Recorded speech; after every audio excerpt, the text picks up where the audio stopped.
राधे कृष्णा दोस्तों। तो चलिए हम आज की कहानी को शुरू करते हैं। भगवान विष्णु कहते हैं, हे देवी, मैं खुद पता नहीं लगा सकता कि स्त्री के अंदर चल क्या रहा है। तो इस कहानी को ध्यानपूर्वक सुनिएगा। तो चलिए दोस्तों, इस कहानी को शुरू करते हैं और इस कहानी के माध्यम से आपको स्त्री के उस अंग के बारे में बताते हैं जो रात को बड़ा हो जाता है और दिन में छोटा हो जाता है।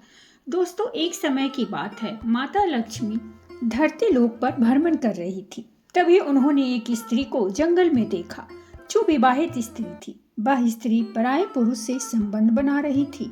उस स्त्री को ऐसा करता देखकर माता लक्ष्मी आश्चर्य में पड़ गईं। तब माता लक्ष्मी विचार करने लगी कि यह एक विवाहित स्त्री है, शादीशुदा स्त्री है और फिर भी पराये पुरुष के साथ संबंध स्थापित कर रही है। ऐसा करना एक विवाहित स्त्री के लिए ठीक नहीं है। यह बहुत ही गलत और घिनौना कार्य है। स्त्रियां ऐसा क्यों करती हैं? जो स्त्री पति की लंबी आयु के लिए करवा चौथ का व्रत करती हैं और वही स्त्री पराये पुरुष के साथ संबंध स्थापित कर रहे हैं, यह विधाता का कैसा खेल है? इसके बारे में मुझे जरूर जानना चाहिए। तो दोस्तों, फिर माता लक्ष्मी विचार करती हैं, मैं कैसे पता लगाऊं कि स्त्रियां ऐसा क्यों करती हैं? तभी लक्ष्मी जी के मन में आता है कि क्यों न भगवान विष्णु से इस सवाल का उत्तर पूछा जाए।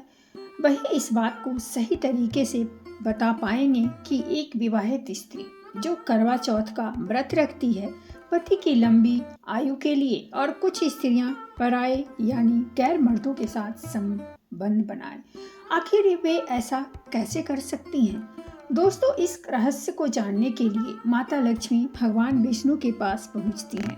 माता लक्ष्मी को चिंतित देखकर भगवान विष्णु ने कहा, हे देवी, आज तुम्हारा चेहरा देखकर कि मुझे ऐसा लगता है कि तुम कोई आश्चर्यजनक बात हमसे पूछने के लिए आई हो। अब तुम बताओ, क्या पूछना चाहती हो? आप निसंकोच होकर के पूछो। तब माता लक्ष्मी ने भगवान विष्णु जी से कहा, हे प्रभु, मैं आज जब धरती लोक पर भ्रमण कर रही थी तो मैंने एक विवाहित स्त्री को पराये पुरुष से संबंध बनाते हुए देखा। मैंने देखा है कि स्त्रियां जो होती हैं वह करवा चौथ का व्रत धारण करती हैं ताकि पति की आयु लंबी हो, लेकिन फिर वही स्त्री पराये पुरुष के साथ संबंध बनाए तो यह कैसे हो सकता है? स्त्री का ऐसे काम कर बहुत गलत है। ऐसा स्त्रियां क्यों करती हैं? और साथ ही, हे प्रभु, इसके साथ ही मेरा आपसे एक सवाल यह भी है कि स्त्रियों का वह कौन सा अंग होता है जो रात को बड़ा हो जाता है और दिन में छोटा हो जाता है? मेरे यही दो सवाल हैं जो आपसे मैं जानने आई हूँ। इसीलिए हे प्रभु, इन सवालों का जवाब देने की आप कृपा करें। मैं इस बात को समझना चाहती हूँ कि करवा चौथ का व्रत रखने वाली स्त्रियां यानी पतिव्रता बनने वाली स्त्रियां पराये पुरुषों के साथ संबंध क्यों बनाती हैं? वे ऐसा क्यों करती हैं? और यह अंग कौन सा होता है जो रात को बड़ा और दिन में छोटा हो जाता है? इसका क्या अर्थ है? और स्त्रियां अपने पति के साथ धोखा क्यों करती हैं? तो दोस्तों, माता लक्ष्मी की बात सुनकर भगवान विष्णु कहते हैं कि हे देवी, तुमने आज जो यह दो प्रश्न मुझसे पूछे हैं, इनमें समस्त मानव जाति का कल्याण छुपा हुआ है। इसीलिए मैं तुम्हारे इन प्रश्नों का जवाब एक छोटी सी कहानी के माध्यम से बताता हूँ, लेकिन आपको ध्यानपूर्वक हमारी इस कहानी को पूरा सुनना होगा।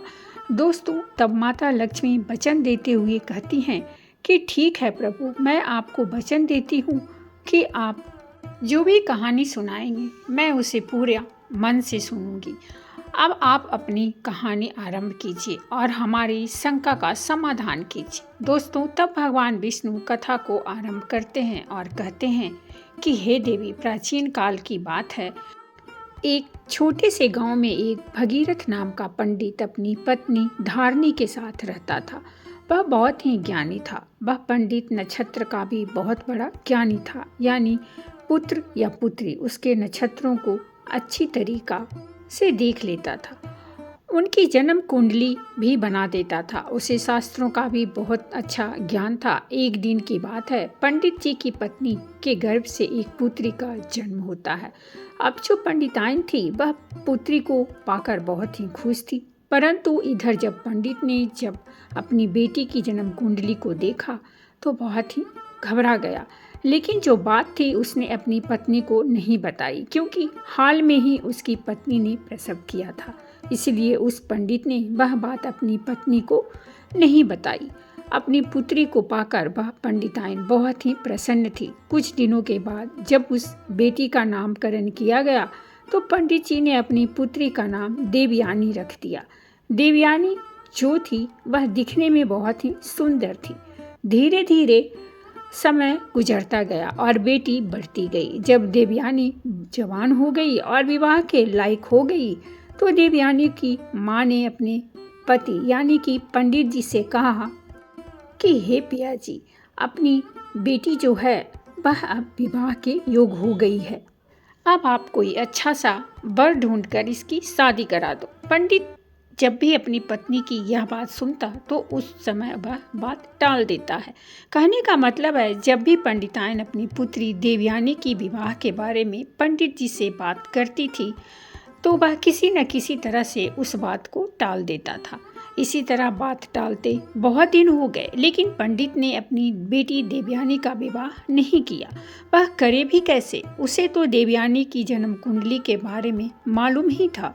दोस्तों, वह पंडित अपनी पुत्री का विवाह इसलिए नहीं करना चाहता था क्योंकि उसकी बेटी की जन्म कुंडली में यह लिखा था कि देवयानी का विवाह जिसके साथ में होगा 2-3 साल के बाद में वह मर जाएगा और देवयानी विधवा हो जाएगी। दोस्तों, इस दुनिया में ऐसा कोई बाप नहीं जो अपनी बेटी को विधवा के रूप में देखना पसंद करेगा। इसीलिए वह पंडित जो था वह सोच रहा था कि हम अपनी पुत्री देवयानी का विवाह ही नहीं करेंगे ताकि आगे चल कर के हमें अपनी पुत्री को विधवा के रूप में देखना ही ना पड़े। धीरे धीरे समय बीतता जा रहा था। अब जो गांव के लोग थे वह पंडित को कोसने लगे और आपस में बातें करने लगे थे कि यह कैसा बाप है, इसकी बेटी देवयानी बहुत दिनों से विवाह के योग हो गई है, लेकिन यह पंडित अपनी बेटी का विवाह ही नहीं करता। एक दिन गांव के कुछ औरतों ने पंडिताइन के पास जाकर उनसे कहा कि हे पंडिताइन दीदी, तुम्हारी बेटी बहुत दिनों से विवाह के योग हो गई है, लेकिन आप इसका विवाह क्यों नहीं करती हो? तब पंडिताइन उन महिलाओं से कहती है, हे बहन, मैं क्या करूं? मैंने अपने पति से कई बार कहा, लेकिन हमारे पति जो हैं वह मेरी बात सुनते ही नहीं है। गांव की औरतों ने कहा, आप फिर से कहो, बार बार कहो और अपनी बेटी का विवाह करवाओ। शायद तुम नहीं जानती, जवान बेटी को अधिक समय तक घर पर नहीं रखना चाहिए, उसके तुरंत हाथ पीले कर देना चाहिए।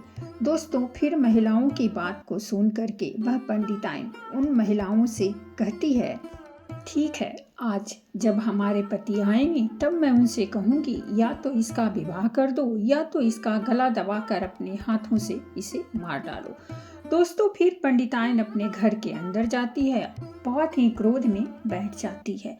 शाम का समय होता है तो पंडित जी घर पर आते हैं तो पंडिताइन को क्रोध में बैठे हुए देखते हैं तो पंडित जी कहने लगे कि अरे भगवान, क्या बात है, किसी ने तुमसे कुछ कह दिया है क्या, जो तुम्हारे चेहरे पर इतना क्रोध झलक रहा है? बताओ मुझे, क्या बात है? आपको तो शर्म है नहीं?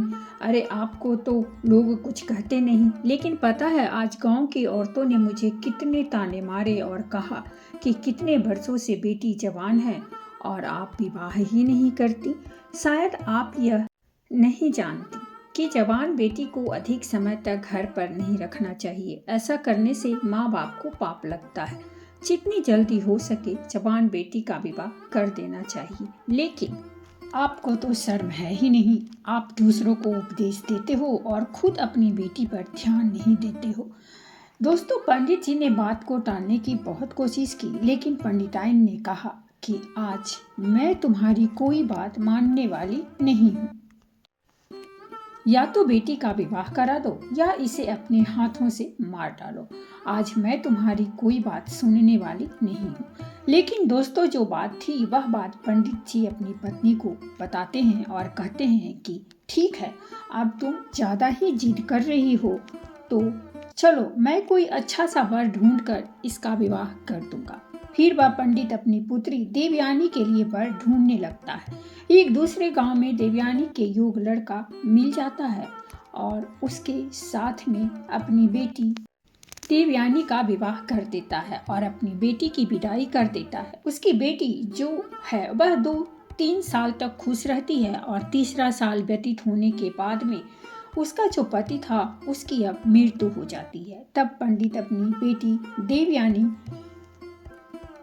को घर बुला लाता है, क्योंकि उसके ससुराल में और तो कोई था नहीं। कुछ समय के बाद में पंडित जी ने दूसरा वर ढूंढा और दूसरा विवाह कर दिया। जब देवयानी अपने ससुराल में गई तो उसके कुछ ही सालों के बाद जो दूसरा पति था वह भी गुजर गया। अब तो पंडित जी को बहुत दुख हुआ। पंडित जी फिर अपनी बेटी को घर पर बुला लाते हैं। उधर पंडिताइन ने विचार किया, ऐसी क्या बात है कि मेरी बेटी की शादी 2 जगह हुई लेकिन दोनों जगह से विधवा हो गई। अब इधर पंडिताइन भी बहुत दुखी हुई। उसके बाद में पंडित जी ने तीसरे वर की खोज की। तीसरा लड़का मिल जाता है और अब तीसरे लड़के के साथ में अपनी बेटी देवयानी का विवाह कर देते हैं। और विदाई के साथ पंडित जी ने अपनी पुत्री देवयानी से कहा, अरे बेटी, तुम मेरी बात को ध्यान से सुनो और गौर से अमल करो। अब तुम अपने ससुराल जा रही हो, चाहे दुखी रहो या सुखी, चाहे तुम्हारे जीवन में कुछ भी हो, लेकिन स्वयं ही उस दुख सुख को देखना। मेरे घर पर आज के बाद मत आना। अब यह समझ लेना कि तुम्हारे माता पिता इस दुनिया में नहीं हैं। इतना कहने के बाद मैं अपनी बेटी को विदा कर दिया। अब बेटी तो अपनी ससुराल चली जाती है।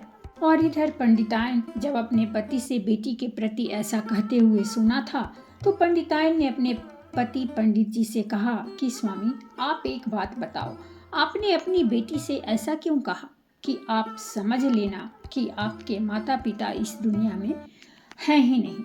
हमारे घर पर कभी मत आना। क्या वह आपकी बेटी नहीं है जो आपने उसे यह कहा कि स्वयं अपना ध्यान रखना, पति का ध्यान रखना? आप उसे ऐसा कैसे कह सकते हैं? तो दोस्तों, पंडित जी अपनी स्त्री को अपनी पुत्री की कुंडली के बारे में बताना तो नहीं चाहते थे, परंतु पत्नी के बार बार पूछे जाने पर उसने अपनी स्त्री से कहा कि हे प्रिया, जब हमारी पुत्री का जन्म हुआ था तब मैंने अपनी पुत्री की जन्म कुंडली देखी थी। उसके नक्षत्र विवाह के प्रतिकूल थे। उसकी जन्म कुंडली में दोष था कि हमारी पुत्री का विवाह जिससे भी होगा वह 2-3 साल के बाद मर जाएगा या उससे पहले भी उसकी मृत्यु हो सकती है। हे प्रिय, अब हमारी भी उम्र हो चुकी है। हम अपनी पुत्री को कब तक बैठाकर खिलाते रहेंगे? कल को यदि हम ना रहे तो हमारी पुत्री यहाँ क्या करेगी? अगर वह अपने घर पर रहेगी तो क्या पता भगवान की कृपा होगी और उसके पास बाल बच्चे हो जाएं, तो वह बड़े आराम से अपना जीवन गुजार लेगी, ससुराल में रहकर अपना बुढ़ापा व्यतीत कर लेगी। तो दोस्तों, अपने पति की बात सुनने के बाद उस पंडित की पत्नी को अपने ऊपर बहुत शर्म आने लगी कि मैंने अपने पति को कितना बुरा भला कहा, परंतु उन्होंने हमारी पुत्री का भला ही चाहा था, इसीलिए उसका विवाह किसी से नहीं करना चाहते थे। मेरी ही गलती के कारण 2 लोगों की जानें चली गई। दोस्तों, अब उधर कुछ समय बीतने के बाद उस पंडित की पुत्री के विवाह को 3 साल हो चुके थे। उन 3 सालों में उस पंडित की पुत्री के 2 पुत्र हुए। बड़े पुत्र का नाम वेद और छोटे पुत्र का नाम यश रखा था। अब ऐसे ही समय बीत रहा था। दोस्तों, फिर एक दिन अचानक ही उनके पिता की मृत्यु हो गई और अब उसके तीसरे पति की भी मृत्यु हो गई, जिस वजह से पंडित की पुत्री बहुत परेशान हुई और विधवा हो गई। अब वह अपने दोनों संतानों के साथ ही अपने घर अपने बच्चों का पेट पालने लगी, क्योंकि उसके पिता ने भी उसे मायके आने से मना कर दिया था। इस वजह से वह अपने पिता के घर भी नहीं जा सकती थी। कुछ समय बाद उस पंडित की पुत्री के जो पुत्र थे बड़े हो चुके थे और अपने कार्य को स्वयं करने लगे थे। बड़ा बेटा जो वेद था वह एक व्यापारी बन चुका था और शहर में उसका खुद एक व्यापार था। वह अनाज की खरीदारी करता था और उसे शहर में ले जाकर बेचता था। उसकी राशन की एक बहुत बड़ी दुकान भी थी। वेद का एक बहुत ही अच्छा मित्र था जिसका नाम श्याम था। वह उसके गांव के बगल वाले गांव में रहता था। वेद का जो छोटा भाई यश था, अभी वह पढ़ाई कर रहा था। जब वेद बड़ा हो गया और अपने पैरों पर खड़ा हो गया तो उसकी माँ ने उसका विवाह पास के गांव की एक लड़की जिसका नाम माया था उससे कर दिया। माया बहुत ही शर्मीली लड़की थी। वह जितनी शर्मीली थी उतनी ही रूपवती भी थी। वेद की पत्नी बनने के सारे गुण माया के अंदर विद्यमान थे।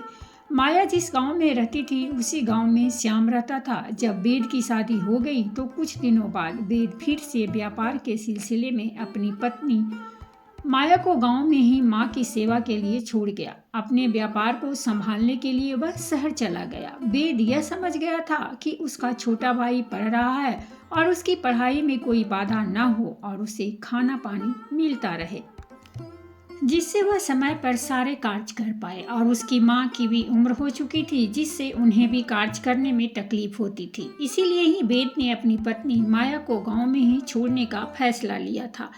जब भी माया को कुछ चाहिए होता था तो वेद श्याम से कहकर माया को सामान दिलवा दिया करता था। यदि माया को कहीं आना जाना भी होता था तो वेद श्याम से कहकर माया को उस जगह पर पहुंचा दिया करता था। माया भी शुरुआत में अपनी सासू माँ की बहुत सेवा करती थी और अपने पति वेद से प्रेम करती थी। अब समय ऐसे ही बीत रहा था। दोस्तों, फिर इधर माता लक्ष्मी को कथा सुनाते हुए भगवान विष्णु जी कहते हैं कि हे देवी, अचानक से एक दिन श्याम वेद के घर आया। उस दिन वेद की पत्नी माया घर पर कोई कार्य कर रही थी। तब उसने आवाज लगाई कि अरे भाभी, कहाँ हो? बाहर निकल करके आओ। उसके पिताजी की तबीयत बहुत ही खराब है और उन्होंने मुझे आपके पास भेजा है और वे आपसे मिलना चाहते हैं। जब माया ने श्याम की इतनी बात सुनी तो भागती हुई श्याम के पास पहुंची। अब इतने में माया की सास भी आ जाती है। जब श्याम को बाहर देखती है तो वह श्याम के घर आने का कारण पूछती है। तब श्याम कहता है कि माँ, माया भाभी के पिता की तबीयत बहुत खराब है। उन्होंने शीघ्र इन्हें लाने के लिए भेजा है, इसलिए मैं यहाँ आया हूँ। जब माया की सास ने श्याम की बात सुनी तब वे माया से कहने लगी, तुम जल्दी जाओ और अपने पिता की देखरेख करो। दोस्तों, फिर आगे भगवान विष्णु जी कहते हैं कि हे देवी, तभी माया श्याम के साथ उसकी घोड़ा गाड़ी पर बैठकर अपने गांव की ओर चल देती है। जब घर जाकर उसने अपने पिता को अच्छे से देखा और उनकी देखभाल की तो धीरे धीरे उसके पिता स्वस्थ होने लगे।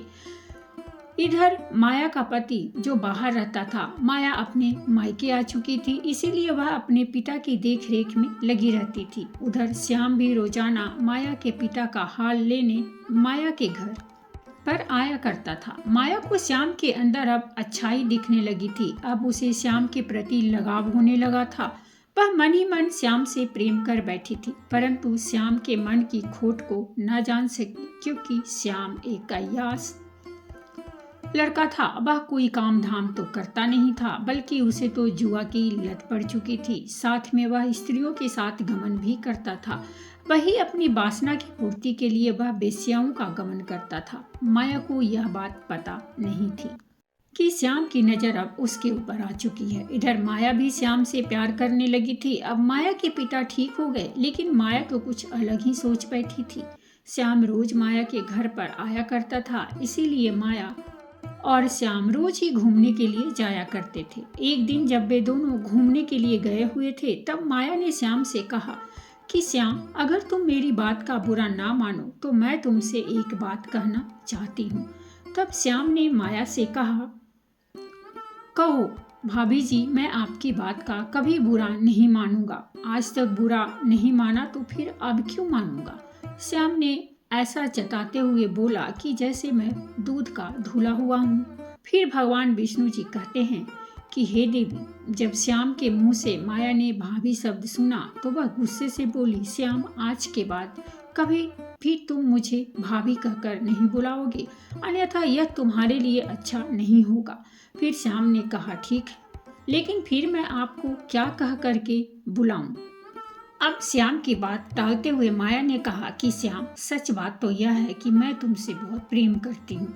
इतना प्रेम करती हूँ जितना किसी से नहीं करती। श्याम जैसे ही माया के मुंह से प्रेम शब्द सुना तो उसके मन में तो ऐसे समझो खुशियों के लड्डू फूटने लगे हों। उसका मन खुशी से प्रफुल्लित हो गया, गदगद हो गया कि चलो अब तो मेरा काम हो गया। अब वैश्या के साथ गमन नहीं करना पड़ेगा और मेरे पैसे जो खर्च होते थे वह भी बच जाएंगे और घर बैठे मैं भोग विलास कर पाऊंगा। दोस्तों, श्याम तो माया को पहले से ही चाहता था कि मैं उससे प्रेम कर लूं और अब तो वैसा ही हुआ। वह अब धीरे धीरे बात बढ़ती गई और माया श्याम के प्यार के जाल में फंसती गई।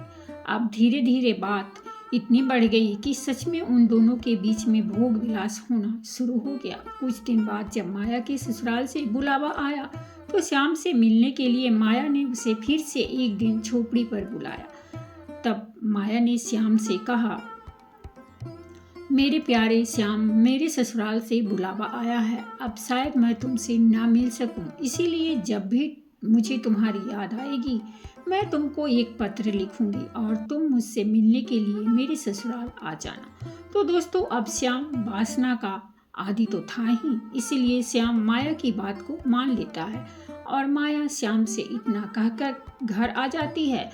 अब माया के पिता उसको उसके ससुराल छोड़ने के लिए फिर से श्याम के घर जाते हैं, क्योंकि माया का कोई भाई नहीं था न कोई बहन थी, इसलिए माया को ससुराल ले जाने के लिए उसके पिता को कोई उचित व्यक्ति नहीं दिखा। इसलिए वह श्याम को घर बुलाने के लिए श्याम के पास गए। जब उसके पिता श्याम घर पहुंचे तब उन्होंने श्याम से कहा कि बेटा श्याम, तुम मेरी पुत्री माया को उसके ससुराल छोड़ आओ, उसके घर से बुलावा आया है। जब श्याम ने माया के पिता के मुंह से यह बात सुनी तब उसने कहा, ठीक है पिताजी, मैं माया को उसके ससुराल छोड़ दूंगा।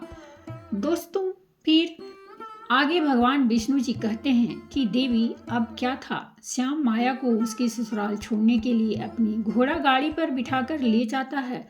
अब दोनों घोड़ा गाड़ी पर बैठकर जंगल के कच्चे रास्ते से होते हुए माया के ससुराल पहुंच जाते हैं। माया के ससुराल पहुंच जाते हैं। फिर उधर श्याम माया को उसके ससुराल में छोड़कर अपने घर को लौट आता है। जैसे ही दोनों को 2-3 दिन व्यतीत होते हैं तो अब माया को श्याम की याद आई, क्योंकि वह जब अपने घर पर थी तो रोज झोपड़ी में श्याम से मिलने के लिए जाया करती थी। इसीलिए अब वह वासना की पूर्ति के लिए श्याम को पाना चाहती थी। उससे मिलकर एक बार उसके साथ में फिर से भोग करना चाहती थी, क्योंकि उसका पति वेद तो अपने घर से बहुत दूर शहर में रहता था। वहां पर अपनी बीवी बच्चों का पेट पालने के लिए और उन्हें अच्छी जिंदगी देने के लिए वह व्यापार करता था। वेद मुश्किल से 5 या 6 महीने में एक बार अपने घर पर आता और 5 या 6 महीने के बाद पुनः चला जाता था। एक दिन जब माया से रहा नहीं गया तो उसने खत लिखा। माया ने उस खत में लिखा कि हे प्यारे श्याम, मुझे तुम्हारी बहुत याद आ रही है और मुझे ऐसा लगता है कि मैं अब तुम्हारे बिना रह नहीं सकती। इसीलिए आज तुम मुझसे मिलने के लिए मेरे घर पर आ जाओ। अब क्या था, जब श्याम को माया का खत मिला तो वह फौरन उससे मिलने के लिए उतावला होकर के चल दिया। उधर माया भी अपने गांव से बाहर आ चुकी थी। जब श्याम माया के ससुराल जा रहा था तभी श्याम को माया रास्ते में मिल गई। अब श्याम और माया दोनों वहां साथ साथ घूमने के लिए चल दिए। माया की सास को यह पसंद नहीं आ रहा था कि उसकी बहू किसी पराये पुरुष के साथ ससुराल में ही घूमे। अपने मायके में घूमे तो बात अलग थी, परंतु वह तो ससुराल में ही किसी पराये पुरुष के साथ घूम रही थी। वह उसे बुलाने आता था तो भी माया की सास को पसंद नहीं आता था। दोस्तों, फिर आगे भगवान विष्णु जी कथा को सुनाते हुए कहते हैं, हे देवी, आप जिसको देख करके आ रहे हो यह उसी स्त्री की कहानी मैं आपको सुना रहा हूँ। अब आगे सुनो। उधर श्याम भी माया से मिलकर चला जाता था और फिर से 3-4 दिन बाद वह वापस आता है। जब यह घटना 5 से 6 बार हुई तब कि माया ऐसा नहीं चलेगा, जब तक मेरा पुत्र अब घर नहीं आ जाता तब तक तुम घर पर किसी को नहीं बुला सकती, चाहे वह तुम्हारे मायके से आने वाले तुम्हारे पिता हो या और कोई। दोस्तों, जब माया ने अपनी सास की यह बात सुनी तो वह बहुत क्रोधित हुई, लेकिन कुछ बोल ना सकी। अब अगले दिन माया ने श्याम को खत लिखा कि श्याम, अब तुम मुझसे मिलने के लिए कुछ दिन बाद आना, क्योंकि मेरी सास को मुझ पर शक होने लगा है। जब मेरी सास घर पर नहीं रहा करेगी तभी मैं तुमको बुलाऊंगी। उधर श्याम अपनी काम वासना रोक नहीं पा रहा था। दोस्तों, फिर इसी बीच माया की सास एक दिन 5 दिनों के लिए तीर्थ स्थल पर चली जाती है। फिर क्या था, अब तो माया को जैसे छूट मिल गई हो। अब वह फटाफट श्याम को बुलाती और उसके साथ घर में ही संबंध स्थापित करती, और जब उसके देवर की स्कूल से छुट्टी होती थी तो उसके आने से पहले ही वह श्याम को घर से बाहर निकाल देती थी। एक दिन की बात है, जब माया ने श्याम को अपने घर बुला रखा था, तभी अचानक से माया का देवर यश वहां पर आ जाता है। तब वह देखता है कि उसकी भाभी माया श्याम को रसोई घर में बैठाकर खाना परोस रही है। यश को श्याम के चरित्र के बारे में सब कुछ पता था। वह जानता था कि श्याम किस प्रकार का लड़का है और वह कौन कौन से कार्य को करता है। इसीलिए यश ने अपनी भाभी माया को कहा, भाभी जी, आप किसी ऐरे गहरे को इस प्रकार घर में नहीं बुला सकती हैं, और शायद आप इसके चरित्र के बारे में भी नहीं जानती हैं, तभी तो आप इससे बड़े प्रेम से बातें करती हो और इसके साथ घूमती हो। यह आप बहुत गलत कर रही हो, आप इसका साथ छोड़ दो, नहीं तो मैं आपकी शिकायत भैया से कर दूंगा। दोस्तों, फिर भगवान विष्णु जी कहते हैं कि हे देवी, जब श्याम ने यश की ऐसी बात सुनी तो वह गुस्से में वहां से चला गया। माया को अपने देवर यश की बात पसंद नहीं आई। माया तुरंत भागकर बाहर गई और श्याम से बोली, श्याम, तुम गुस्सा मत होना, मैं यश को सबक अवश्य सिखाऊंगी। तब श्याम ने कहा, ठीक है माया, अगर तुम ऐसा कहती हो तो ठीक है, अन्यथा मैं अब यहाँ पर कभी नहीं आऊँगा। इतना कहकर श्याम वहां से चला जाता है और इधर माया भी अंदर घर में पहुंच गई। बस सोचने लगी, अगर यश घर पर रहेगा तो जरूर ही मेरे और श्याम के बीच रुकावट बनेगा। मैं एक काम करती हूँ, इस भोलू को जहर दे करके मार देती हूँ, तब हमारे बीच की रुकावट और यह कांटा हमेशा के लिए निकल जाएगा। दोस्तों, फिर भगवान विष्णु जी कहते हैं कि हे देवी, माया अपने मन में यही सोच करके अगले दिन जब वह खाना बना रही थी तो उसने खाना बाहर निकाल लिया और उसने अपने देवर के खाने में जहर मिला दिया। जब यश ने खाना खाया तो उसकी मृत्यु हो गई। अब कोई यह जान भी नहीं पाया कि यश की मृत्यु कैसे हुई। यश की माँ बहुत दुखी होती। उधर माया मन ही मन बहुत प्रसन्न हो रही थी कि चलो, अब मेरे और श्याम के बीच का कांटा हमेशा के लिए मिट गया। अब हमारे प्यार के बीच में और कोई नहीं आएगा। जब यह बात शहर में वेद को पता चली तो वह काम छोड़ करके तुरंत अपने गांव लौट आता है, और गांव पहुंचकर जब उसने अपने भाई यश को मृत अवस्था में देखा तो उसके प्राण पसीज गए, क्योंकि वह अपने भाई के लिए ही तो बाहर रह रहा था कि उसे अच्छी शिक्षा दे सके और उसे अच्छा खाना दे सके। इसीलिए ही उसने अपनी पत्नी को घर पर ही छोड़ रखा था कि उसे खाना बनाना न पड़े, घर का काम न करना पड़े और अपने भविष्य की उसे चिंता न करनी पड़े, ताकि वह पढ़ाई पर ध्यान दे पाए। लेकिन उसका भाई तो मर गया। कुछ दिन वेद घर पर रुकता है और कुछ दिनों के बाद में वेद अपनी पत्नी माया को छोड़कर पुनः व्यापार के सिलसिले में फिर से शहर को चला जाता है। अब माया फिर से प्रक्रिया दोहराने लगती है। कुछ ही दिन ऐसे ही बीते तो देखो माया, आप हमारे घर पर यह सब नहीं चलेगा। अगर दोबारा ऐसा कुछ हुआ तो मैं तुम्हारी यह बात वेद से शिकायत कर दूंगी। जब माया ने अपनी प्रेमी श्याम के बारे में ऐसा सुना तो वह जोर से बोली, जिसको जो करना है कर लो, कोई मेरा बाल भी बांका नहीं कर सकता। मैं किसी से डरती नहीं हूँ, मैं श्याम को बहुत प्यार करती हूँ। दोस्तों, जब माया की सास ने माया के मुंह से ऐसा सुना तो माया बोली, यह तो क्या बकवास कर रही है? तो उस पराये पुरुष के लिए अपने पति के साथ दगा कर रही है। मुझे तो लगता है मेरे पुत्र को तूने ही मारा है। जब तू ऐसा कह सकती है तो तू मेरे पुत्र को भी मार सकती है। फिर क्या था, माया को फिर से गुस्सा आ गया और माया गुस्से में बोली, हाँ, मैंने ही मारा है बुढ़िया, और मैं तुझे भी मार डालूंगी। अगर तू मेरे और श्याम के बीच में दीवार बनी तो तुझको भी मैं नहीं छोड़ने वाली। दोस्तों, फिर अचानक से एक दिन वेद को पता चला कि उसकी माँ की मृत्यु हो गई है, तो वह सब कुछ छोड़कर चला आता है और वह देखता है कि उसकी माँ की मृत्यु हो चुकी है। जब माया का पति माया से पूछता है तो वह कुछ नहीं कहती, लेकिन वेद को अब माया के ऊपर शक हो रहा था। वेद के बार बार पूछने पर माया जो वह सब सच सच बता देती है कि मैं श्याम नाम के लड़के से प्यार करती हूँ और आपका भाई और आपकी माँ मेरे प्यार के बीच में रुकावट बन रहे थे और इसीलिए मैंने उनके खाने में जहर मिला करके बारी बारी से उनको मार दिया। और हाँ, मैं श्याम से बहुत प्यार करती हूँ, मैं उसके बिना नहीं रह सकती हूँ। तो दोस्तों, जैसे ही वेद ने अपनी पत्नी के मुंह से यह बात सुनी कि मैं श्याम से प्यार करती हूँ, जो श्याम वेद का बहुत ही अच्छा दोस्त था, वेद ने अपनी पत्नी माया से कुछ नहीं कहा, बस इतना कहा कि अब तुम ऐसा करो, जितना जल्दी हो सके तुम मेरे घर से निकल जाओ और अपने प्रेमी श्याम के पास चली जाओ, क्योंकि वही तेरे लायक है और वही तेरी अच्छी देखभाल करेगा। दोस्तों, फिर क्या था, अब तो माया को छूट मिल चुकी थी, उधर श्याम भी आ चुका था। श्याम माया के साथ घर पर पहुंच जाती है। कुछ दिन तक तो सब ठीक था, लेकिन कुछ दिन के बाद में माया को पता चला कि श्याम बहुत ही नीच जाति का व्यक्ति है।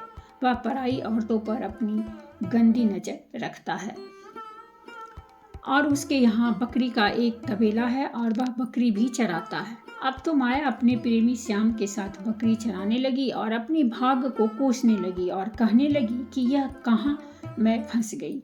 अरे, मैं तो एक रानी की तरह अपना जीवन व्यतीत कर रही थी, कहाँ वासना के चक्कर में फंसकर मैंने अपने पैरों पर कुल्हाड़ी स्वयं ही मार ली है।